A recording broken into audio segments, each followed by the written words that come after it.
office. She represents Oakland, California, and California's 13th Congressional District. I just want to thank you all for being here. The Congresswoman is a partner and an ally in this fight against poverty, fight for working people, working families, and you know, I know that she wishes she could be here, and you all are carrying on this fight, and you know, we're working diligently to pass this entire Build Back Better plan, and the Congresswoman, along with all of her progressive colleagues, are working alongside with you. Yeah. Good morning, everybody. I'm Saul Levin. I use she, him pronouns. I cover climate and labor policy for Congresswoman Cori Bush, and I just came on her behalf today to say, you know, welcome to our office. Thank you for being here. Thank you for the fight. We stand with you. She comes from the same communities, and if she wasn't in St. Louis doing the most she possibly can for those who have the least in St. Louis, she would definitely be here right now. But we're excited to keep working together, both to pass the Build Back Better and to keep going and doing whatever we can to build a more equitable and anti-racist society. So thanks for being here. Thank you. Thank you. Forward together. Not one step back. As Reverend Liz and Bishop come, we're going to keep our masks on in the back, but as you come up, if you feel comfortable for the camera, we're projecting that way, you can pull it down if that's all right. So this time we'll have Reverend Liz Theo Harris. All right. Good morning. Good morning. It is an honor to be here with this amazing group of leaders from all across the country. We're here from the Poor People's Campaign, a national call for moral revival, and we are organized in nearly every state across this country with 200 partner organizations and thousands of faith leaders and activists and advocates all over the nation who are coming forward to say, we must lift from the bottom. We must lift from the bottom in this Build Back Better plan and in all of the policies that are put forward from this U.S. Capitol, because everybody can rise and thrive in this great society. We're here especially today with a group of poor and low-wage women workers from all over the country, and we're here to raise the question, can our nation afford not to invest in essential workers, not to invest in climate resilience, not to invest in child care and health care, and making the child tax credit and other programs that lift from the bottom so that everybody can rise permanent and fully funded? Because we're here because we are those that are most impacted by cuts being proposed to the Build Back Better plan and to all the policies coming forward in this moment. What we know and what this pandemic has laid bare is that women, people of color, poor communities have been disproportionately impacted.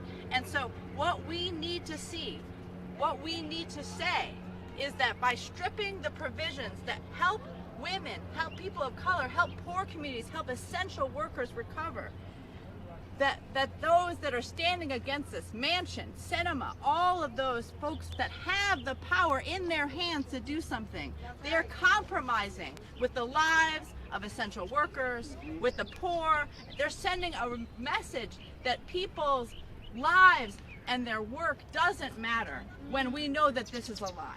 So let us be clear.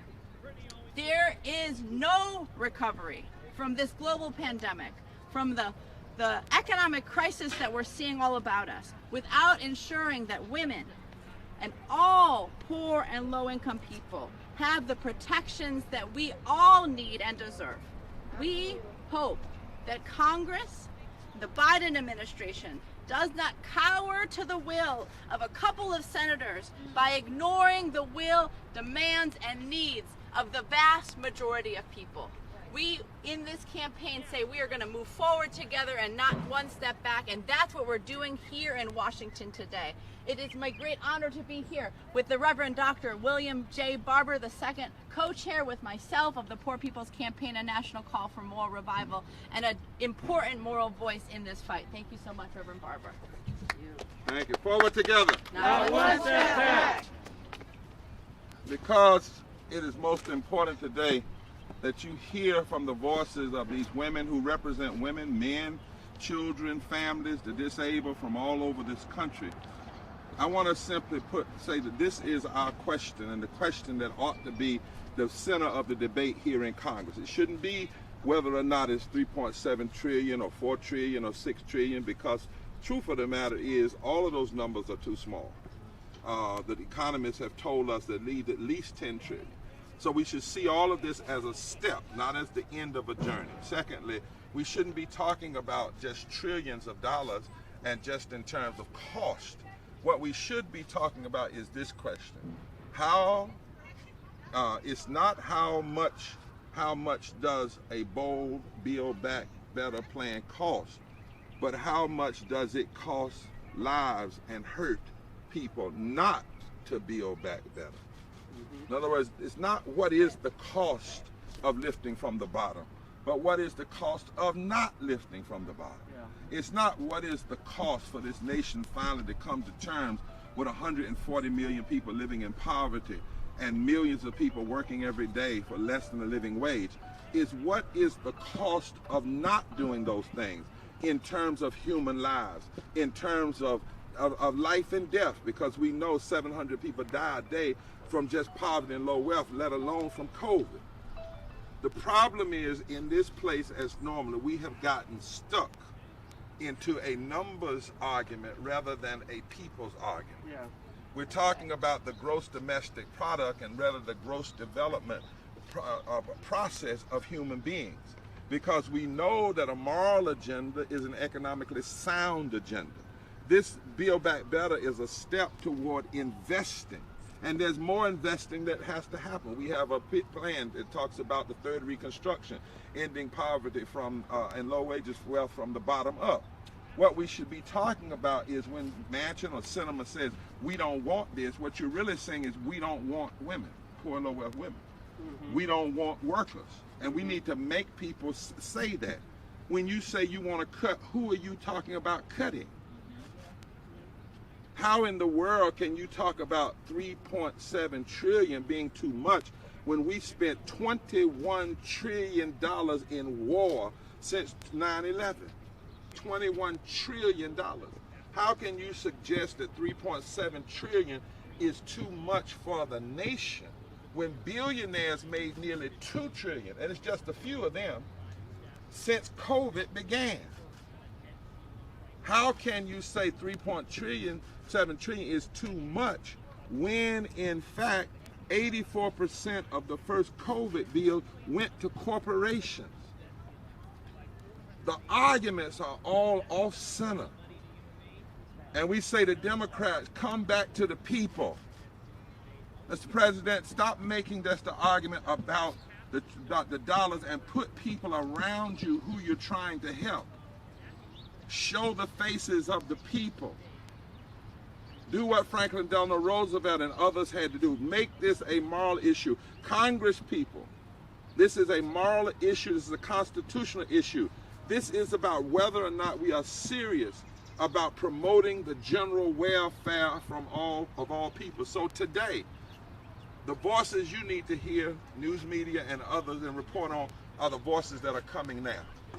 The voices like Pam Garrison from West Virginia, and Faith Lee, a gig worker and DoorDash driver from Silver Spring, Maryland, and Marcella Ramirez, a produce packer from Philadelphia, and Emily Johnson of Pearl, Mississippi, a low-wage worker and advocate for victims of human trafficking, and Adriel Downing of Lexington, Kentucky, a game day employee at the University of Kentucky, and Katrina Corbell, a low-wage worker on disability from New York, and Kayla Marine Barker of West Virginia, a low-wage worker, and Joan Steele, a home health care worker from Phoenix, Arizona.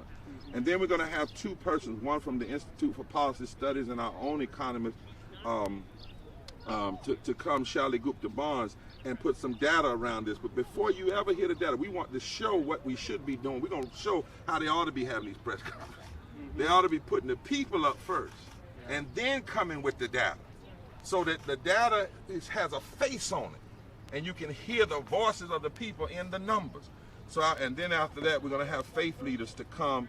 Everybody's coming in 2 or 3 minutes to talk about why this is a moral issue and a matter of faith. Sister Rochelle Friedman, the Coalition of Human Needs, she's a nun.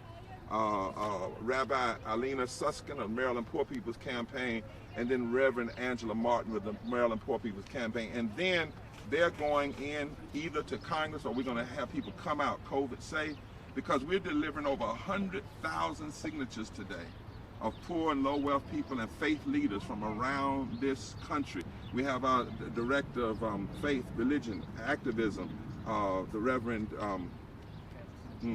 Casimir Brown. That's pain medicine, y'all, from the trip. Casimir Brown. So I want you to come up when the faith leaders come, okay? So I want all these sisters, I want to step back, and I want somebody to hold my sign. So this question is in front of them. But all the folks that are speaking, I want y'all to come stand right across the front, and starting with Pam in the middle. And I want the whole nation to see you all as one. Notice black, white, brown, it doesn't matter. The 7 speakers. One of y'all holding one of the speakers? Will you?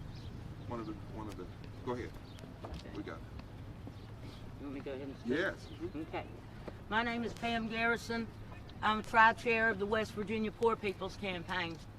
And I'm here today to address my senator, Senator Manchin, about your entitlement. You've put a slap in the face of West Virginians, is how we feel about your entitlement. So in other words, you're saying if we give out Halloween candy to kids, we got to see if the parents has got a W-2 to keep them from getting a entitlement mentality? Is that what you're telling us? That no matter how hard we struggle, that we're not worth a living wage? We are one of the poorest states in the nation. We're at the bottom of education. We have not invested in our country since the industrial age. This is not about a handout, this is about a hand up. That's right. You give us the money, you give us a chance, you ain't gonna be in debt. We're gonna run this economy. We will show you that when you invest in the people will rise and we will work.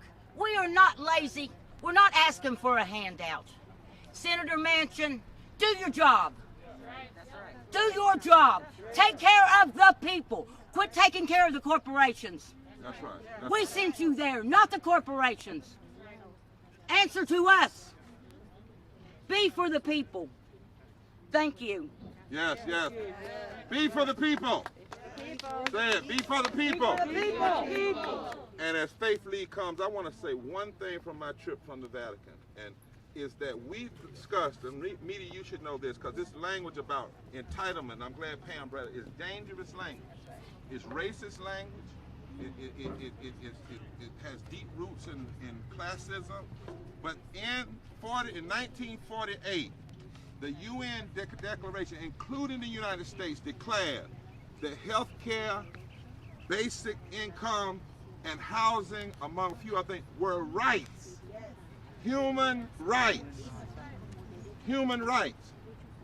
So this language of entitlement are dog whistles, and it's dangerous, and it feeds an authoritarian, the kind of atmosphere that breeds authoritarian leadership. So thank you, Pam, for raising that. That's my last interruption. Faith Lee. Hello everyone, my name is Viola Lee. I'm a mother of 3 and unhoused, a low-income wage worker. Protecting voting rights and the Build Back Better plan is as essential as our work is. Fair wages for home health care workers, frontline health care workers, child care workers, and essential workers. I am that witness. In this delegation are those witnesses. Stop playing with people's lives. That's right, that's right. My parents were low-wage workers. They are no longer here with us. Curly and Nichelle Wilson taught me to work for a living despite us being unhoused. I am taking a stand today for all my people. That's right. We need all the provisions of the Build Back Better plan and to invest in my fair chance. As a previous child care worker earning $14.50 with a no health care grant is surging with no job certainty and pandemic restrictions. People are struggling to make ends meet and threatened with eviction every day, who sleep from house to house because they don't earn a living wage. I need Congress to address the needs. That's right. That's right. essential and low-wage workers now. I need you to pass the Build Back Better plan. $2 trillion was made by billionaires in the last year. Congress debating and saying that we can't afford $370 billion a year for the people.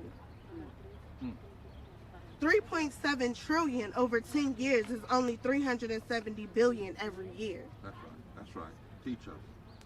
Almost $20 trillion in war since 2001. My grandfather, God rest his soul, served for this country in the Vietnam War to fight for our country. That's right. Inaction from Congress today means women like myself, who are previous low-wage child care workers. Some of us live in the streets and show up for work every day. Who care about our people? That's right. That's right. That's When right. they gonna help us? Help us, don't hurt us. That's right. If you stand against Build Back Better plan, health care, child care, and essential workers, you're standing against me. That's right. Teach us. Thank you, Faith. Thank you. Forward together. Not one step back. Marcella, and then following Marcella, Emily. Marcella, step right. Who's Marcella? Right here.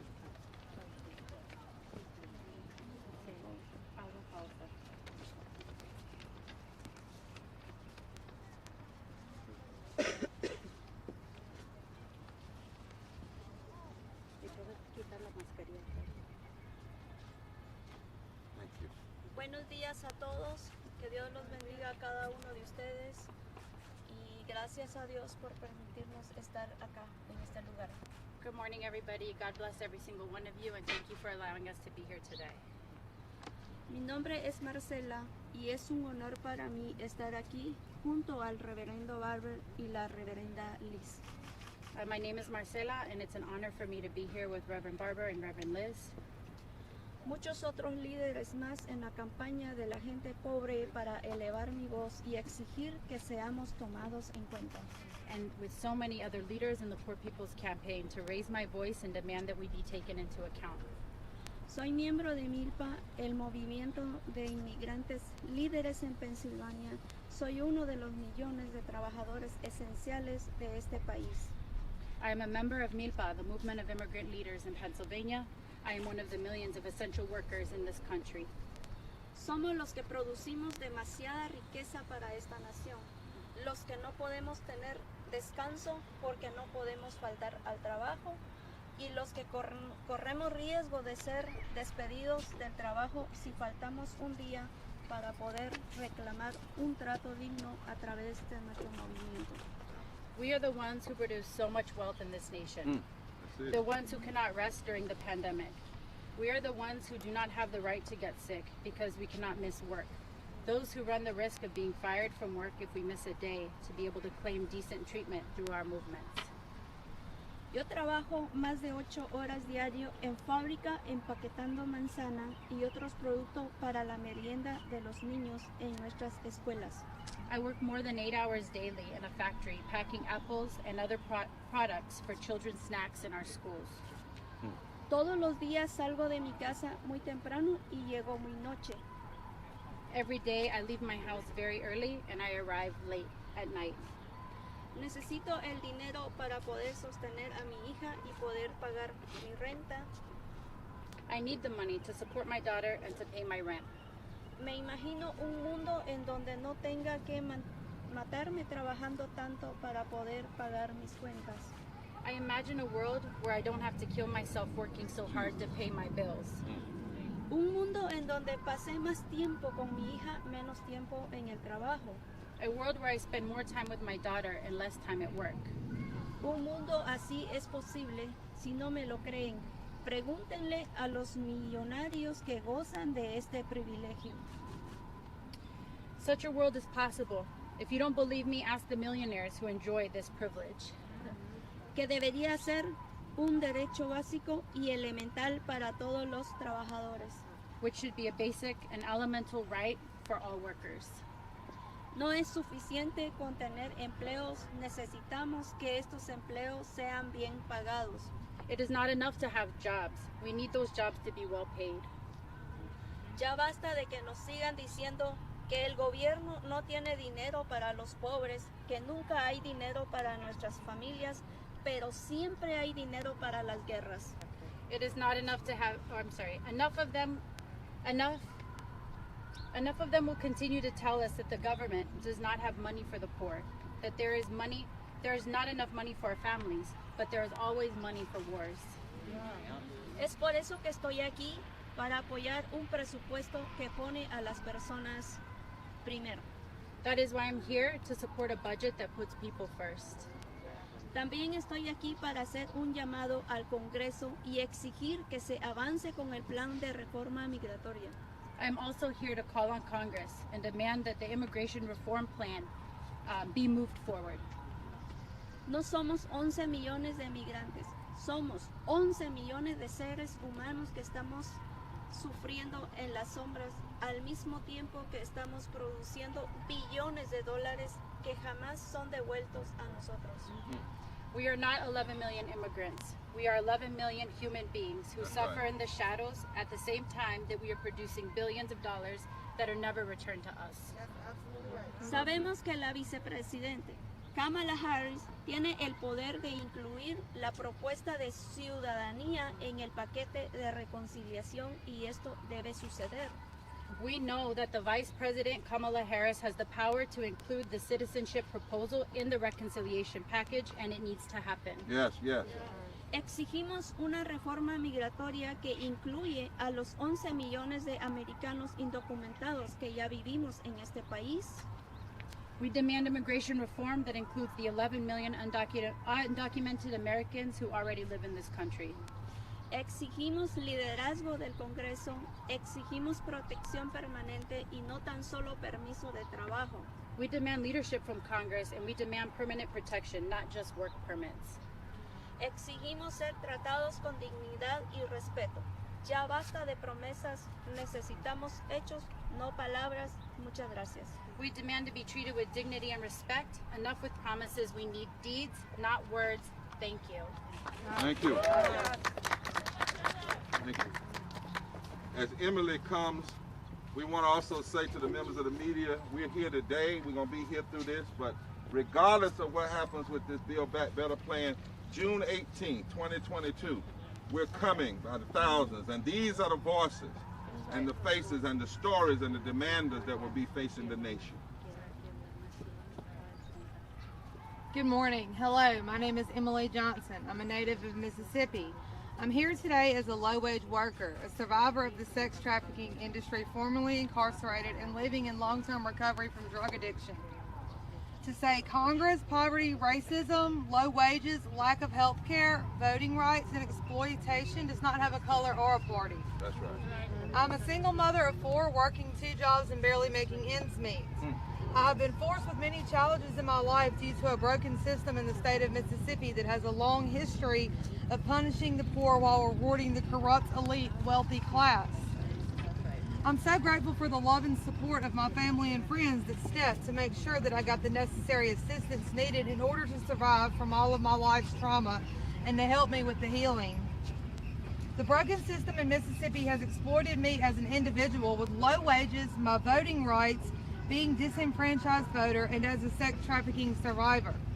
The broken system that I speak of is responsible for a lot of my brokenness even into the adult years, but it's not just in Mississippi, it's all over this country. That's right, that's right. We have U.S. elected officials that spend more time dealing in sex trafficking of children and young adults on the taxpayer dollars while they should be in D.C. handling the business of the people, like raising minimum wage to $15 per hour, Yes. providing health care for all, protecting our immigrants, and stop our children from being victims of modern-day slavery through sex trafficking.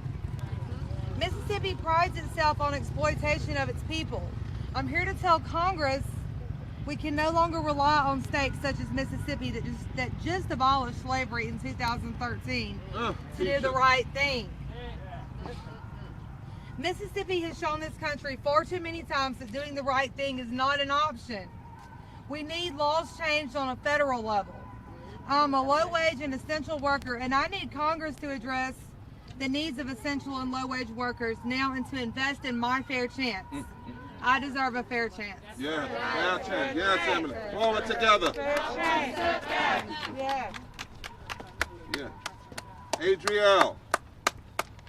Thank you. Good morning. Morning. I'm from Lexington, Kentucky. My name is Adriel Downing. Kentucky, the bluegrass state. Horses, revenue, new attractions, UK, agriculture. Mitch McConnell, the longest, richest congressman. New buildings constantly built for people not even in our community. How do we obtain these jobs when the jobs is required for you to have at least 4 years or more of experience?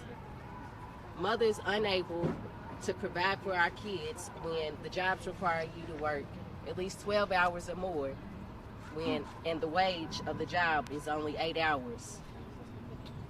How do I know? Because I'm in that predicament. I have a job, I work 1 day a week, 13 hours. That's the only way I provide for my son. We live with my mother. Yes, I'm a former convicted felon. I've gained some of my rights back, and I would like to help others gain their rights back too. That's right. We start that with voting. Yes, we go out and vote, but we get nowhere with our votes. Felons can't get jobs, but we get jobs and still get nowhere with them. That's right. Why? Because we've been reformed, but reformed and you get nowhere with them. We can't even get a place to live because it takes 10 years after you've been reformed to find somewhere to live in Lexington, Kentucky. Housing is blocked. What's the purpose of re-entry? What do? You find a problem and you find a solution, but the only solution is for people who have a pill addiction problem. I don't have to have a pill addiction problem. I shouldn't have to find a place for me and my son to live. That's right. That's right. That's right. So what do we ask? We ask for Mitch McConnell to help us. Mitch McConnell, you've been here for years. That's right. Years. You are one of the oldest in the building. Please help us. We get tired of asking for help. We don't want to beg you. We shouldn't have to beg you. That's right. That's right. Everyone's asked to get their life together. Everyone tries. We go down rough paths. Even someone in your own family might go down a rough path. You might not even know. No one wants to be a Tony Sullivan or a Breonna Taylor from Kentucky. We all just want peace and justice to raise our kids without being judged or convicted. That's right. Like we've previously been for years. Years and years and years. Years and years. Please help us. That's right. Without us having to keep coming to Washington to ask for help. We should be able to stay in our homes. That's right. Without having to spend the little pennies that we do have. That's right. To come and ask for help. Thanks. And once again, my name is Adriel Downing from Lexington, Kentucky. If anybody in Lexington needs some help and you're a previous felon, please contact me. Thank you. Say, how much? Does it cost? Not to fund economic justice. How much does it cost to continue poverty and low wealth? How much does it cost in lives, in justice, in well-being? These are the questions. Economic justice, voting rights, all go together. It is criminal, immoral, to rob the poor and low wealth of their rights. Pass this first step. Bold, build back better. And then continue. Pass full voting rights. And the filibuster. Make sure. Make sure. We lift from the bottom. We live from the bottom. Ensure. Ensure. Immigrant justice. Immigrant justice. The time. The time is now. is now. Past time. Past time. Do it now. Do it now. Our next person is Katrina. Katrina, as you go up, this Reverend Barber showed us how we want to be very loud as we have other noises around us so That's everyone right. can hear us. That's right.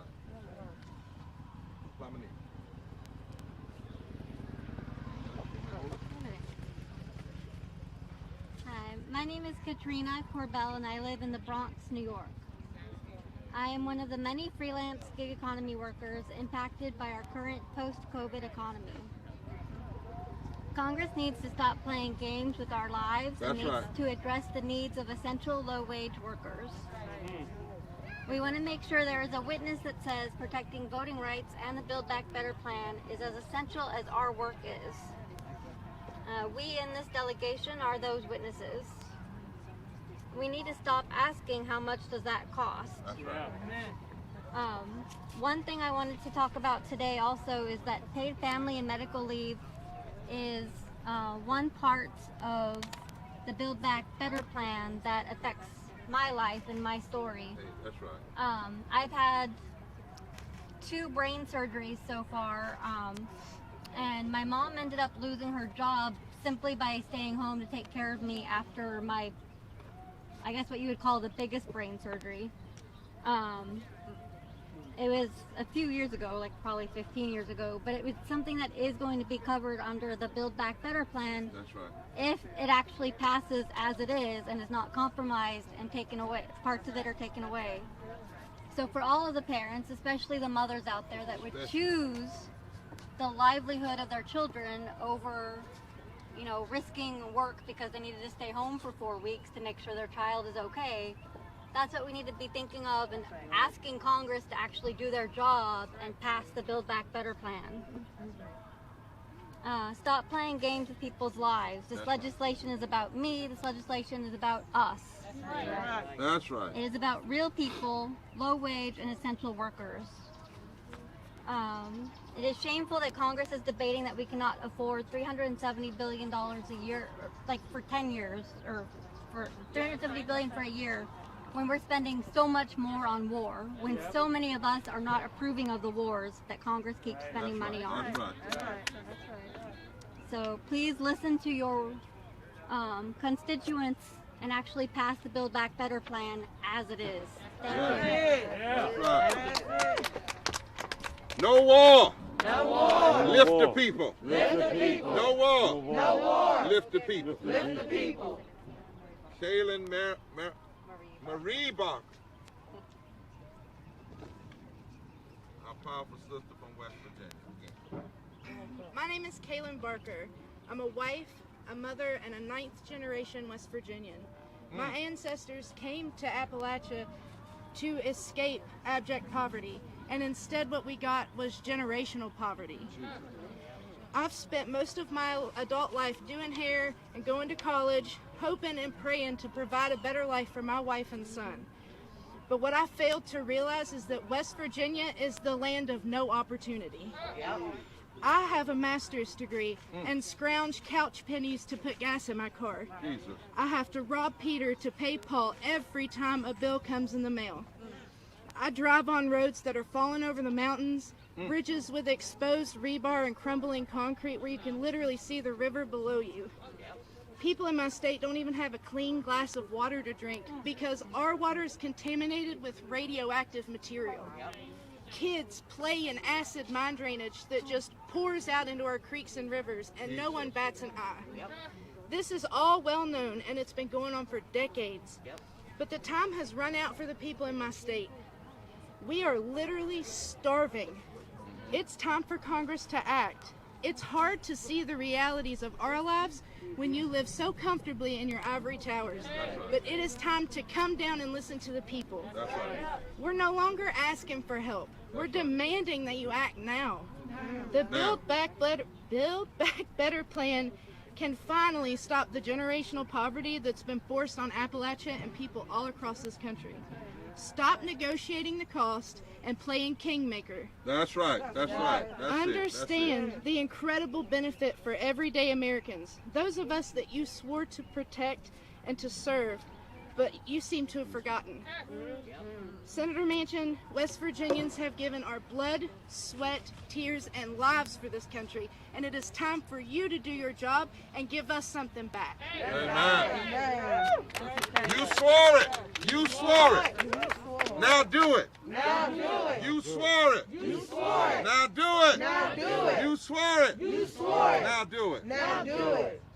Joan, Steve, home health care worker from Arizona. Powerful sister. God bless you. Good morning. Good morning. I started caregiving in a trailer at the age of 15 and a half, 50 years ago. I've been doing caregiving on and off for 50 years. Last week I took care of a woman with 4th stage pancreatic cancer. She had no husband, she had no children. She had a neighbor that fell in love with her. Took a month off of work as a flight attendant to care for her. I went there from 8 at night till 8 in the morning. Then I drove to another job from 9 to 1. I slept till 6 in the evening, went back from 8 at night till 8 in the morning. I stay with this hospice patient till they pass. There are people in this country who are dying in their bed right now of cancer.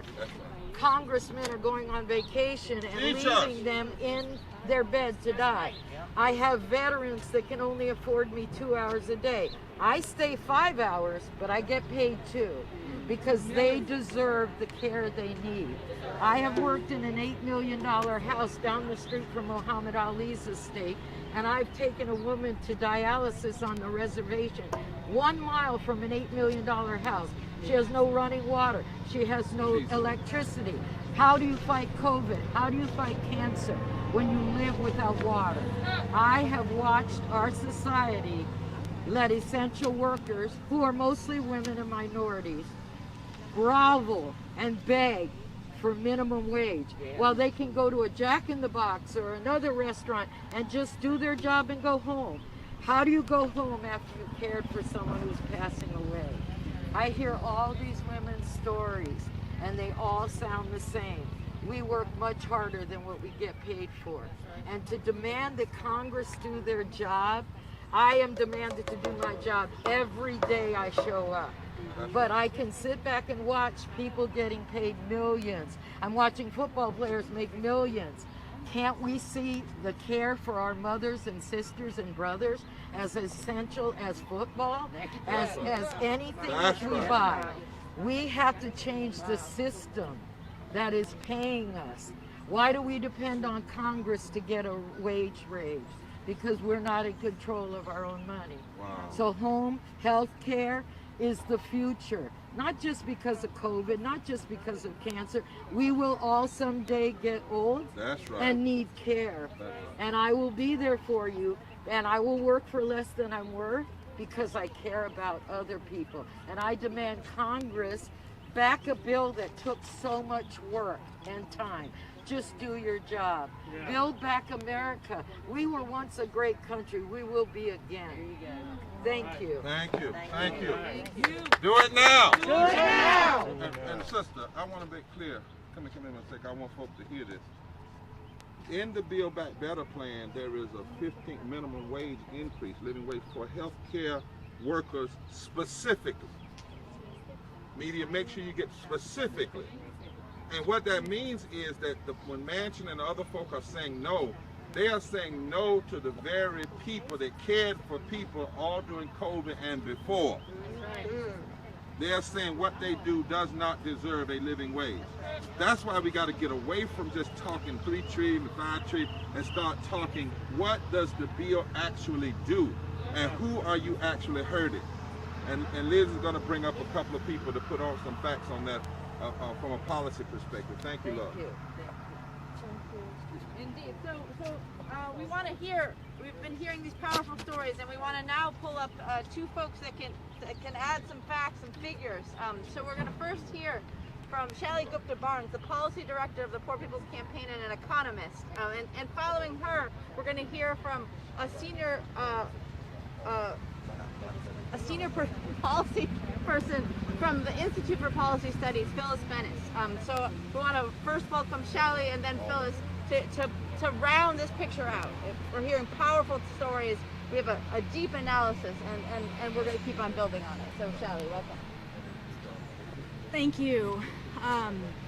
What we have heard today and what COVID revealed to the country is something that everyone here has known for a very long time, that low-wage workers, many of them women, many of these women today, hold up our economy. The activities that touch our everyday lives, the food, the clothing, the care, the education, the health, we all provide our loved ones. All of this is provided through low-wage, sometimes unpaid, often unprotected work. That's right. Even though these workers and millions more like them in every state of the country don't run this economy, they make it run. That's right. And for a second, we called them essential workers, but paid no essential wages, did not give essential protections, did not have essential welfare programs, did not even, as we heard from Marcella, give them the right to get sick. And now we're talking about building back better, but whittling down what is already a $3.5 trillion compromise when we need 3 times as much and more. These compromises will all come at the expense of these women and the millions of low-wage workers and poor households in the country. And what happens in these households impacts our entire economy. Poor and low-income households that are financially fragile, that can't meet their needs, that are burdened with debt, they reflect a fragile economy overall, one that's based on wealth inequality and war and militarism. And that is not just immoral, it is bad economics. That's right. That's right. Well, policies that lift the load of poverty, that ensure life, liberty, and the pursuit of happiness for us all, lifts our economy. Later this week, Friday, we're releasing new findings on the power of these and so many more low-income voters in the 2020 elections, whose main concerns are around health and economic well-being, and who turned out in historic numbers to vote last year. What does all of this tell us? Economically, ethically, morally, and politically, we cannot build back better without building back from the bottom. That's right. Thank you. Shally, before you leave the podium, I think it's important for the media to hear one more point. I want you to make it again. This already is a compromise. Yes. And what did the EPI, what the study, the Economic Policy Institute, told us we needed just to do the right thing? Just to bring us back to where we were before the pandemic would have cost $10 trillion. Over 10 years. Over 10 years. So this is already a This is already a compromise. Right, which is a problem, but it should be at least a step. It should be a step. And lastly, you made the point that we don't separate moral and economic, because a moral economy that lifts from the bottom is a good. I just want to re-emphasize that point.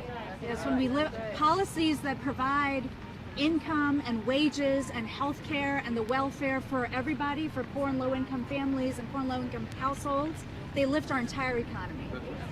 And just last night, stay right there.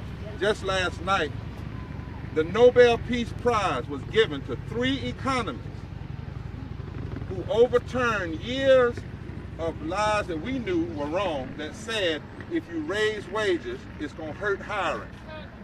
3 Nobel Peace Prize economists did a study and said that's exactly wrong. That in fact, raising wages does not hurt hiring, does not increase, make more unemployment. It in fact is good for the entire society. And that's a major bombshell in the sphere of economics in this moment, and we should be talking about it. That's right. Yeah.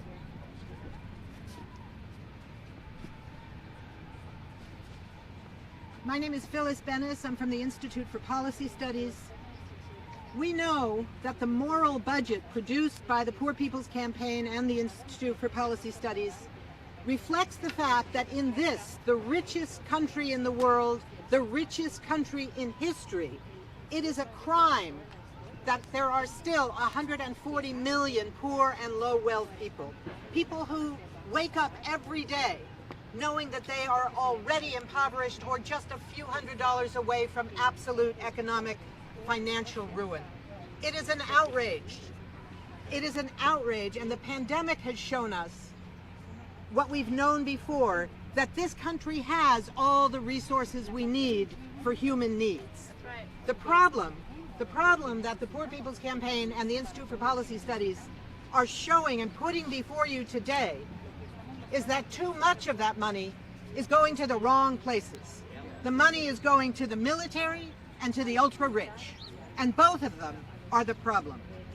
The fortunes of U.S. billionaires just since the pandemic has expanded by $1.8 trillion. $1.8 trillion just in this last 18 months.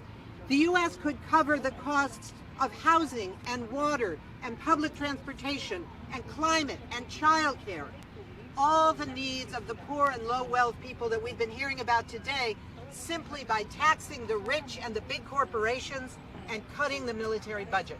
That's all it will take.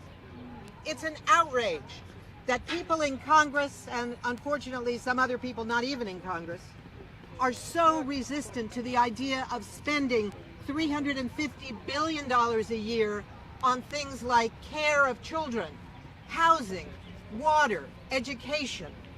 And yet they don't even blink when we spend $753 billion a year on the military, on wars that kill people and fail to achieve any of their so-called goals.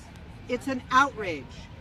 So when the United States stops spending what we are now, 53 cents of every federal budget, every discretionary federal dollar on the wars, and another 10 cents on the militarization of borders and police, that's when we know that we can fund everything that these extraordinary women, these extraordinary workers are telling us about today.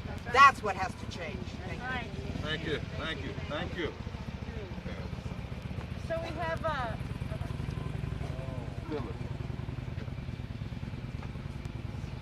Good afternoon, good morning.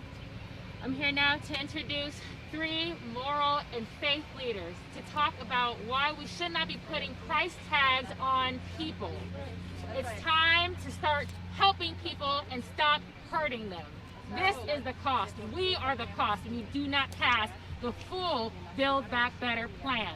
You will now hear from Sister Friedman, Rabbi Alana Suskin, and Reverend Angela Martin. Thank you, Sister Friedman. It is an honor to be here this morning. The book of James, chapter 2 reads, "Suppose a brother or sister is without clothes and daily food. If one of you says to them, 'Go, I wish you well, keep warm and well fed,' but does nothing about their physical needs, what good is it?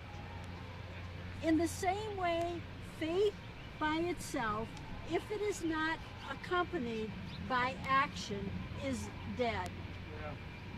Build Back Better is an opportunity for us as a nation to do something significant for those who do not have enough to afford adequate food, or a place to call home, or what is necessary for them to work, like affordable child care, or who are afraid of losing their job because they have no paid leave, and in some cases, no unpaid leave. We already know the fully refundable child tax credit in place because of the American Rescue Plan works well. It is reducing child poverty and making it possible for families to afford food and other necessities. It must be extended and made permanent. We know what's at stake. Build Back Better is a once-in-a-generation opportunity to invest in low-income families, individuals, and communities, particularly Black and brown communities, who have suffered chronic underinvestment and exclusion. In Catholic social teachings, the overarching gospel mandate is to attend to people who are made poor. The church holds strongly to the truth that the moral fabric of our nation is determined by how well it provides for the poor in its midst. Our nation must do better. We can afford to do better. That's right. Can afford to do better. That's right. Thank you.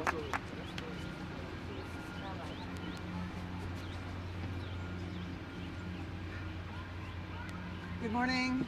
I'm Rabbi Alana Suskin. We have just heard over the last few minutes the voices of Americans crying out. We've heard the voice of America crying out. And let me tell you, Hebrew Scriptures has a lot to say about voices crying out. Starting this week, in the Jewish community, we read the Hebrew scriptural portion, starting the story of Abraham. Next week, Abraham gets into an argument with God over the city of Sodom. Now, people may have heard of that city. It's very famous for its attitude towards the poor. In Ezekiel, it says, "Behold, this was the iniquity of my sister Sodom. Pride, fullness of bread, and careless ease was in her and in her daughters. Neither did she strengthen the hand of the poor and the needy." The sages tell us specifically that the destruction of Sodom was due to their failure to help the poor. The key point is that even though their land was described as a land from which bread comes and has the dust of gold, they refused to share with the poor. They refused to act in any way, and they valued things over people. Anyone who even tried to help the poor was punished by the citizenry. The cry of Sodom and Gomorrah is great. That is what it says in Genesis 18, and that is why God destroyed Sodom. And of course, in addition to Sodom, we know that when voices cried out, God hears. In Exodus, when the Israelites cried out because they were oppressed, God heard their cry and acted. And later on in the book of Exodus, after the Israelites have left Egypt, God specifically says that if you mistreat the poor and the powerless, I will heed their outcry as they cry out to me. God will get angry.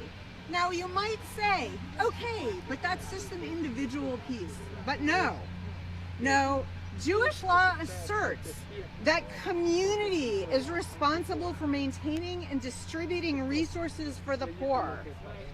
We as a nation are incredibly wealthy.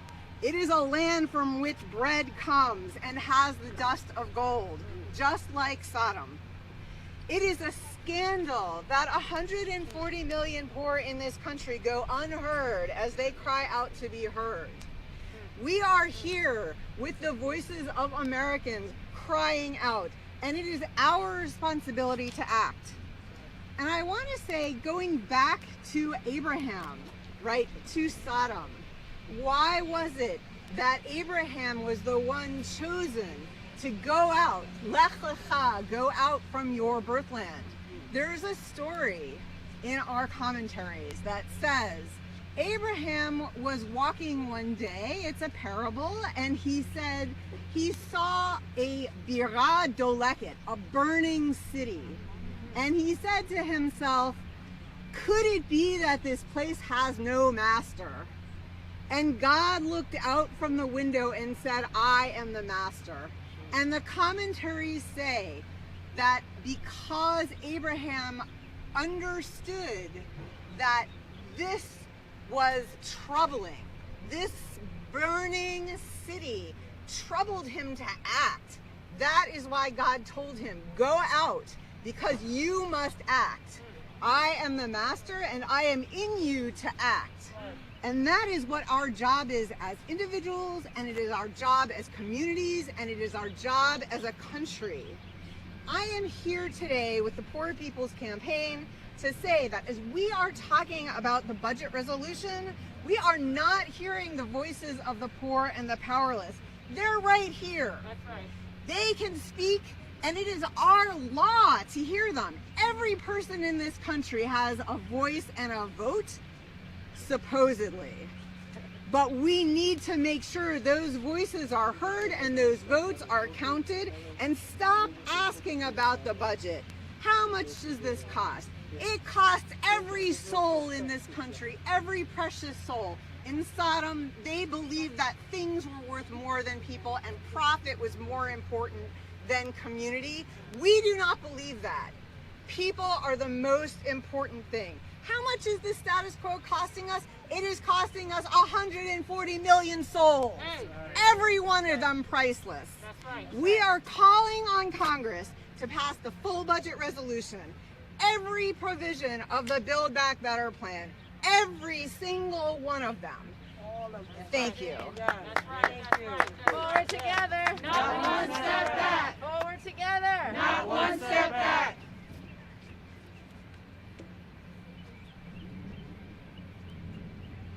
I just really come with one question. Because right now we've heard the voices of the poor. We've heard the voices crying out, demanding justice. So right now, all I want to know right now, Joe Manchin, is which side are you on? Whose side are you on? Are you on the side of poor and low-wealth persons who are crying out, who are suffering in the midst of this pandemic? Or are you here to represent your pockets? It's really just as simple as that. Which side are you on? As a person of faith, as someone who believes in the gospel of Christ, I know what my Bible says with regard to how we should be treating the poor. And if you are a person of faith, you have a moral conscience and an obligation to respond right now in the midst of this event, in the midst of a global pandemic that has already ripped the shreds off of the numbers that we knew previously. So many people are suffering right now. And the question remains, which side are you on? The war in Afghanistan cost $2.3 trillion. No one blinked. You didn't blink when it was time, Joe Manchin, to fund the war in Afghanistan. $2.3 trillion. You know what $2.3 trillion could do for poor and low-wealth persons in this country? Poor and low-wealth persons could have health care. We all could have health care. We all could have education free. We all could have benefits that would support us. You didn't blink. You did not blink when it came to giving yourself a raise. But when it comes time to do the right thing by poor and low-wealth persons, raising the minimum wage to $15 an hour, which still is not enough to live off of, but you didn't blink then. You did not blink when it came to fund wars. And at this point, we've spent $2 trillion. $2 trillion is what billionaires have made during the course of this pandemic. $21 trillion were spent on militarism. You did not blink. But when we ask you to help the poor, you now want to deal with numbers. We've got numbers, Joe Manchin. We've got numbers. The poor have numbers. It's called votes. It's time for you to do what's right and stop fudging on your numbers. It's time for you to do what's right by the people in your state, by the people in this country, and it is time for you to do what is morally, foundationally sustaining for our country. Which side are you on? Which side are you on? That's right. Thank you. Thank you. Thank you. So we have heard some powerful words today. There's kinds of stories that have to be at the absolute center of our moral discourse and of our political discourse. And we have made those voices and those stories loud and clear here at the Capitol. We are now are getting ready to welcome one of the Congress people that has been supportive of this work. And as before, we go and kind of deliver these more than 100,000 signatures, people calling forward a bold Build Back Better plan, bold policies that lift from the bottom. We will then get some instruction from Reverend Rob Stevens about our next steps, about how we're going to take our message and take these demands to our representatives, and then we'll continue to push out throughout the week, the day, the kind of organizing that people are doing coming forward. So Rob, I don't know if you have instructions for us now. I do. All right. All right. Amazing, amazing, amazing stories. Emily and Adriel, y'all would come back over. We're excited that Representative Khanna is here. If you would come in, we're going to close this out. First with Representative Khanna to say hello and bring some greetings, and then we're going to do a blessing on Congress. And then afterwards, we're going to go over and do a photo shoot and some more videos of y'all here. They say that the shortest distance between two people is a story, and that's what we've heard today. And so the 8 speakers who have come from Arizona, from Mississippi, from Kentucky, from West Virginia, from New York, from Pennsylvania, from North Carolina, from Maryland, as far as we are geographically now, we're all connected by the stories that have been shared today. We have been strengthened and emboldened by them. So in the symbol of completion and wholeness that we are trying to build, we're going to be in a circle here. And Representative Khanna, if you just step right there, and actually, if you get, we'll hear you better if you're close over here. And just to give us some greetings. Well, thank you. Thank you to the courageous women who traveled to Washington to tell your stories. Thank you to Reverend Barber and the Poor People's Campaign. It's so important that we hear you and we hear what is at stake. People like to talk about all these numbers, but that's not what the Build Back Better plan is about. This is about dignity. It's about whether people are going to get some help to make sure that their kids have clothing, to make sure that their kids have food, to make sure that their kids have education. It's about making sure that a person can work and still be there for their kids and look after their kids and have the opportunity to do both. It's about making sure that someone can get dental care, that someone can get a hearing aid, that someone can get eyeglasses. It's about making sure that folks can go and get a basic course that they may need to move up in their job, to get a promotion. It's about making sure people get decent wages and are paid for the work they're doing. These are the things that are at stake. For too long, this country has abandoned the working class. For too long, this country has not treated people fairly who are doing the hardest work, who are on the front lines. And that must change. There's too much frustration, too much anger out there saying, time to actually be just. Time to pay people what they deserve, to treat people the way they deserve. And so your voices, your stories in this movement are being heard not just by me, but by many in the halls of Congress to remind us about what is at stake. And that is why we must deliver on the President's Build Back Better agenda. So thank you for being here. Thank you. Thank you. Thank you. All right. Thank you again, everyone. We know that we're an interfaith movement, but that doesn't mean non-faith. We just like this Congress has abandoned us oftentimes, but we're not going to abandon the Congress because that's our house, and that's the people's house. And with faith as well, while faith has abandoned us sometimes, we're not going to abandon faith, just as we've seen here with faith leaders are coming in. So this prayer is for everyone. And so if you would join me in a circle here, and we're just going to reach our arms up, which is to the Congress, as we close this out. Holy Creator of everything, we know that in the struggle for justice, we have cosmic companionship. We thank you for joining us this morning with these 8 powerful women, leaders and workers who have told their story, a sacred offering to this movement. We promise and pledge that we will be changed by these stories, both here and online, to do your work in the world more and more ferociously and aggressively and with great strength. God, we have been strengthened by these stories and these women leaders to go and fight for the full funding of the Build Back Better plan that will heal the nation. If we indeed want to heal the soul of the nation, then we must heal the body of the nation first. And that's what we're here to do.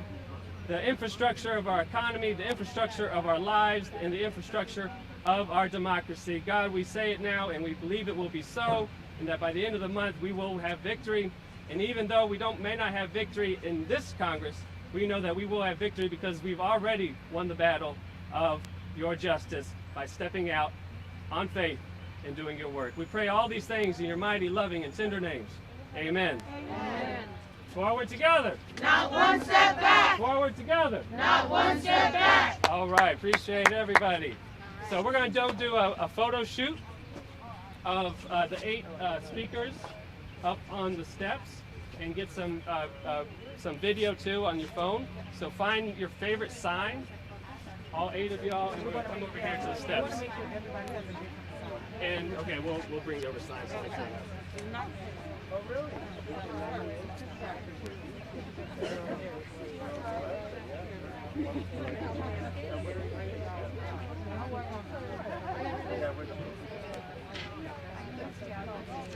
Okay.